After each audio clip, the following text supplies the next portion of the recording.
Well, let's also be very plain about what they're trying to do in expressing these views. Whether they are sincerely held or not, they are also trying to garner votes among a particular audience. And, that is a naked and brazen attempt to appeal to a set of the electorate that agrees with them. Yeah. And the calculation for those people, they think that they're in behind closed doors meetings. These comments that have been captured, been tape recorded or whatever, are being made in order to curry favour with a certain group of voters in those areas who agree.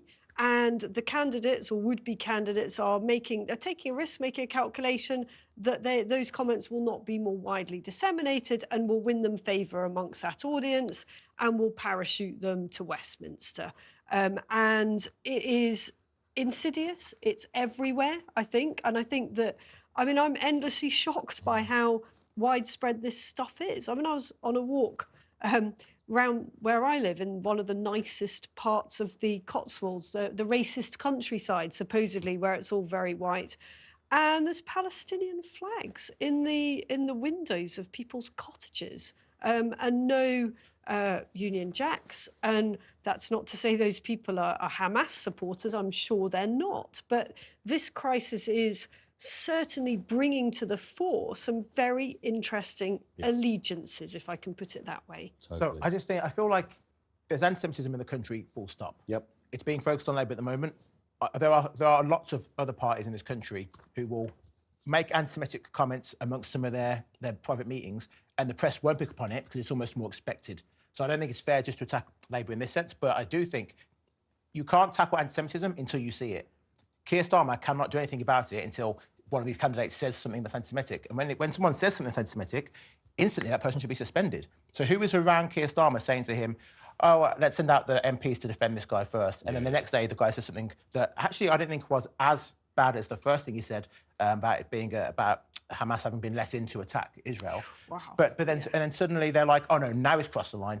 Why weren't these people? As soon as you have evidence that there's a racist, that person should be out the party straight away. Because he's lost control of that party. The fact is they didn't vet them, did they? That's the whole point of a political party. The one I'm in as Deputy Leader of Reform, we actually vet all our candidates extremely carefully to ensure that they will stay on message, that they believe the same things that we do.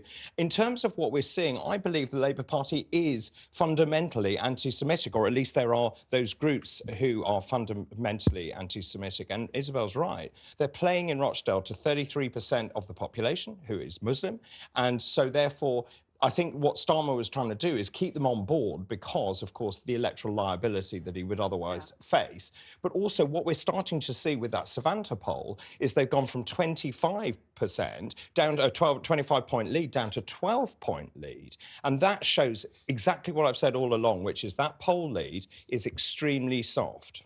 Let me just give you a list of candidates in that by-election, the Rochdale by-election. Oh, goody. Everybody's favourite moment. reading. Azhar Ali, Independent, formerly Labour, of course. Mark Coleman, Independent. Simon Danship, Reform UK. Ian Donaldson, Liberal Democrats. Paul Ellison, Conservatives. George Galloway, Workers' Party for Britain.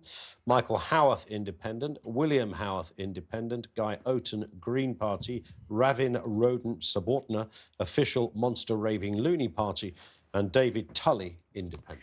I think there is just one thing to add to that. And obviously, I hate to be boring, but we do have to be really careful that you have every right, everybody has every right to criticise the Israeli government. You have every right to criticise Benjamin Netanyahu. You have every right to say, I don't like that political party and so on. And that doesn't make you anti-Semitic. You also have every right to support a two-state solution. You have every right, I would say you have every right to fly a Palestinian flag. That doesn't make you a Hamas sympathiser. The minute you start saying things like from the river to the sea, then you've got a problem. The minute you start saying there's a conspiracy theory whereby the Israeli government was allowing terrorists in, you've got a problem. The only other thing I just want to say is also I don't agree with you about the vetting process, and I don't agree with you, Ian, about this was a mistake on the behalf of the Labour Party and that they let this candidate go forward. This candidate has friends in high places. This candidate is not new to the scene.